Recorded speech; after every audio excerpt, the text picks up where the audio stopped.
funny paper and presentation from me because my background is not in image compression, not in the least. But bear with me and see if any of this makes sense to you. So basically the setting for this was we've been working on our Room Alive toolkit, something we've presented last year at a workshop. And it basically combines multiple Kinect cameras and displays into a single coordinate system. And by using multiple Kinect cameras, you can cover a larger room and create a larger interactive space. So one sort of caveat with that is that given the way the current Kinect system works, you need each Kinect requires its own PC. And so the way we do that with some of our larger installations is to basically use a small PC like an Intel Nuke or something like that, and you place that in the ceiling. And then you have a little bit of a bit of server software that basically transmits the depth and color images to another PC, which assembles the final image or the final rendering and processing. So that's what this looks like here. We don't need any audio, so yeah, that's good. So this is what it looks like right now, and you can see over here what I've done is basically just rendering the full scene on the left, and then I'm gonna cut the audio here, and then over here on the right, I just popped up the Windows performance monitor that shows that the depth, or sorry, that when you transmit all of these images together, you're actually taxing out a 1 gigabit connection for this 8-camera setup. The cameras are in the ceiling, and then you'll notice also in this box here that the actual frame rates are actually not quite full 30 hertz. Right, so we're actually dropping frames in this 8-camera setup. So that's bad. We don't want that. So let's look a little bit at actually the Kinect depth image. You guys have seen these before, but it's helpful to look at them you look at the numbers. They're 512 by 424. They're 16-bit, but the actual depth values run from 80 millimeters to 8 meters. That's 13 bits. And typically, when you get the depth image from the Kinect SDK, 0 value in that image indicates that there was not a valid depth value at that pixel. And then one way to look at those images is that they're actually alternating runs of zeros and non-zero values. And that's something that will be important later when we talk about the actual compression technique. So what's the bandwidth if you were to just stream those depth images from the Kinect camera server to a PC? So that's 424 kilobytes per image, and that's about 104 megabits per second. So if you were to transmit both the compressed JPEG color image along with the depth, clocks in at around 134 megabits per second. That's, it depends a little bit on your JPEG compression setting, but these are all like pretty moderate settings. So in theory, with a 1 gigabit network, a local network, all your machines are plugged into the same switch, you can support 7 cameras, with the caveat that each of the depth images have a worst case latency of about 33 milliseconds because you've tapped out your network connection. So that's some pretty serious latency. So yeah, compressing the depth image may allow for more than 7 cameras and also leave a little bandwidth open for other payloads such as audio and reduce the latency due to network transmission. So why am I focusing on lossless compression here? We could think about other kinds of techniques using lossy techniques, but I think if you actually were to apply, say, a JPEG algorithm or other lossy techniques, you would find immediately that those techniques tend to introduce artifacts. Now, the artifacts themselves are really quite damaging around the contours of objects. These transitions, in particular, from a very near object to a very far object, or even the worst case would be transition from a non-valid depth pixel, such as the 0 values I discussed earlier, to a non-zero value. And so those lossy techniques tend to corrupt those things, and they tend to have a rather large effect when you think about the depth image as a geometric interpretation of the world. And in my travels, I have not found a commonly available lossy technique that actually does the right thing around depth, around contours in particular. And so this is a kind of a problem for us.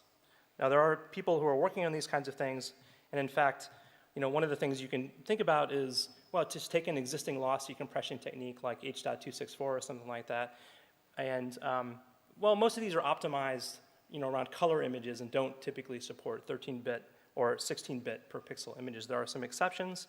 One thing you might be tempted to do is to take some lower order bits of the depth value and stick them in say the red channel and then the remaining bits in the green channel. That doesn't work because if you're in a lossy compression domain, a single little error in those high order the high order bits of that depth image, say in the red channel, then that is magnified because now that's a very large change in the actual range value. And so you can try that, it doesn't really work. And then there are some things out there like HEVC version 2 supports 16-bit monochrome images, but it doesn't really handle the depth discontinuities. So, and again, latency is really the enemy in all of this. And what I really am concerned about is end-to-end latency, where you compress at each camera host and then decompress all on a single rendering PC. And so compression and decompression speed are both important. And there are a lot of techniques out there that really focus on decompression speed because often you compress an image once, store it to disk. And so you can typically you can take a lot more time in compression, and that's not necessarily important, what we want here because we're looking at end-to-end latency. So this is a new technique. It's kind of something that I came up with myself, just sort of in messing around, just sort of looking at what people are doing out there. I call it the Revel technique. It's run length, variable length compression. So each successive pair of 0 and non-zero runs is encoded in the order as the number of zeros, the number of non-zeros, and then the delta values from pixel to pixel, considering only successive non-zero values. Okay, so as I mentioned earlier, you can view a depth image as alternating runs of zeros and non-zeros, and that's essentially what we're doing. We're treating the zeros very separately from the non-zero values by encoding the length of the runs of each. So, and then all of these values, including the number of zeros, the number of non-zeros, and these deltas are encoded using what's called a base 8 variable length encoding scheme. And I'll explain what that means. So a variable length encoding, basically, in this case, what we do is we break the number into as many 3-bit chunks as needed to represent the number. And then, so in this example here, we break down the 16-bit value of 42. We take the low order three bits, so that's the first chunk. And then the next 3 bits as the last chunk. And then we use, in this case, in this example, the first bit there just is a continuation bit. So it's set to be 1 if that's the last chunk required. And the key here is that smaller values require fewer bits, right? So regions of the image with gradual changes, like a continuous wall or a surface, continuous surface, give small delta values. And when they're encoded with this variable length encoding scheme, they're stored compactly. And then you can consider runs of zeros independently from runs of non-zeros. These large delta values you might otherwise have going from 0, let's say, to 4,000 are avoided, right? And so that's sort of the trick. And so another thing you have to sort of watch out for is that the variable length encoding only works on positive values. And so there's this well-known technique called zigzag encoding, which takes care of that, can be implemented very efficiently in C as these instructions without branching. I'm going to skip to this evaluation. So the comparison techniques are our technique. JPEG LS is a lossless version of JPEG that really wasn't adopted too much. JPEG XR is one that's built into Windows. RLGR is something that I cover a little bit in the paper. It's a Microsoft research paper that describes the technique. It's probably the most similar to this technique. And PNG often has implementations will have support for 16-bit per pixel images. I add a couple of filtering conditions just to see what happens when you smooth the image using bilateral filtering, and then also just simple quantization. You start throwing away bits and see what happens. And then these are the test images. They're videos. It's a video of a real scene, about 1,000 images. So this is the compression ratio you get. So Revel is the first here on the left, and I neglected a legend for these colors, but these are the different filtering conditions. So the compression technique approaches about 4 in best case.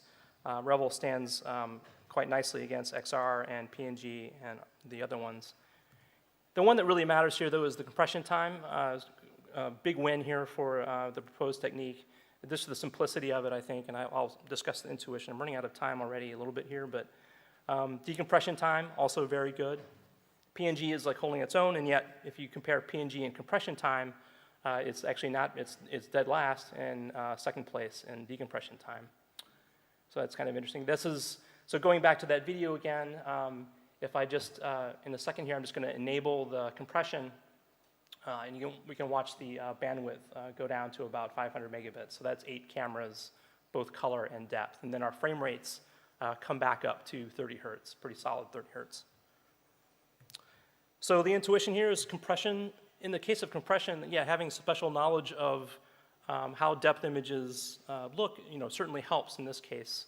And then in particular, handling runs of invalid depth avoids these large delta values. Very simple observation, really.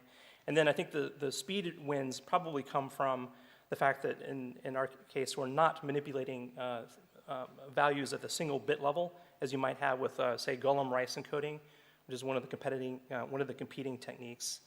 And we're not doing Huffman or Lempel-Ziv encoding, which is what TIFF and PNG and JPEG-LS do as sort of a final step. So if you perform a histogram over the number of nibbles or 4-byte chunks that are required across, say, a given image, you'll notice that, yeah, you only need 1 nibble for, a vast majority of the pixels. And in particular, as you would expect, if you apply a little bit more filtering, that's skewed even further in the direction of just single byte or single nibble chunks. And so this 4x compression is obtained really when you only use 1 nibble per pixel. And finally, just to think a little bit about the end-to-end latency complexity, you can think about it, the big O notation for that. And then you notice really quickly in this particular configuration of multiple machines going into a single machine that the compression time C here is basically is because that's running on all of the little PCs and fully parallelized. That's sort of a factor. It's a constant factor. It's not dependent on the number of cameras. And the network transmission time is dependent on the number of cameras and the compression ratio, because if you compress more, you transmit less. And then the decompression time is then also a function of the number of cameras, but then also can be parallelized on the machine with the number of cores. So temporal coherence would be sort of the next step. I attempted a few things in my own experiments and have not actually found a combination that makes sense. I go into this a little bit in the paper. And then finally, I'd like to say that in the spirit of the $1 gesture recognizer, I'm providing a 100 lines of C code MIT license, and that's in the paper, and that's going to be included in a future update. I originally started writing pseudocode for this and started putting it in the paper, and I realized if anybody really wanted to use this, they would probably just translate that back to C. So I scrapped that and just included C in the paper. So it's a little unusual as an academic paper to see C code, but there it is. It fits in almost a column in the paper, and you guys are free to use it. Thanks. Okay. Thank you, Andrea.